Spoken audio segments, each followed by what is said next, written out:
Each Memorial Day, we talk about remembering those servicemen and women who died for our country. When it comes to World War II veterans, each day we lose another 362 of them.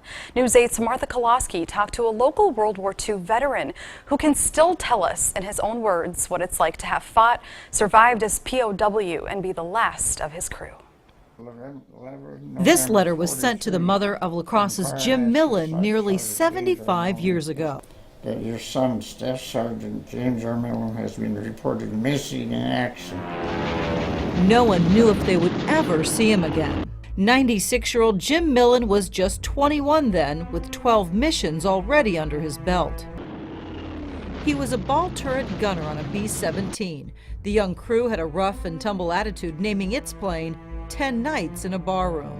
There's 10 guys on a B-17, and everybody on that aircraft, other than the pilot and the co-pilot, when you get into combat, mans a 50 caliber machine gun. Although it was more than 70 years ago and some of his memories have faded, the day his plane went down is one he'll never forget.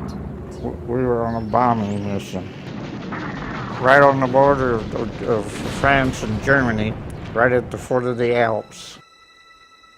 5 of the guys came down on the French side. The other 5 of us came down on the German side, and we became POWs. Millen suffered a bullet wound in his right thigh and wound up in a German prison camp in what is now Poland. Once you left the airplane, I never saw another of the crew members after that. A harsh existence surrounded by German guards. They didn't feed us. We were starved. Some of the guys didn't make it. They just actually died of starvation. He went in the service at 150 pounds, but the lack of food and being forced to walk for hours every day took its toll.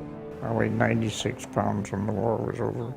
Some 16 months into captivity, things were going from bad to worse. The Russians were coming from the east, and the Allies were coming from the west, and we were in the middle. In February of 1945, the Germans were emptying their prison camps as Allied forces closed in. Millen said guards ordered them to march out of the camp. Now the POWs were forced on a death march that would last 3.5 months. No food, and the fact that we never got into a heated building from February to May.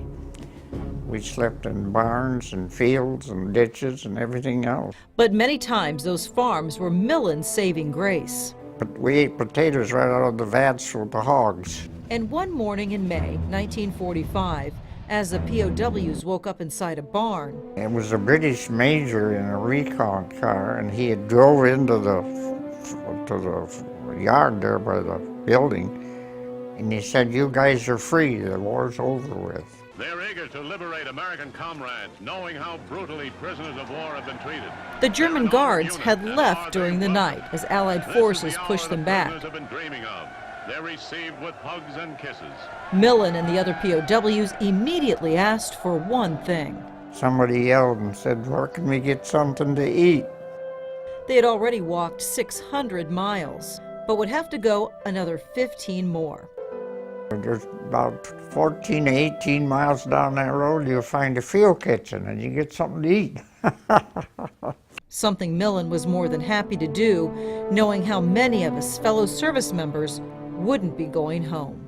They pick your mission and you fly it and you come home, and then there's that one mission that you don't come back.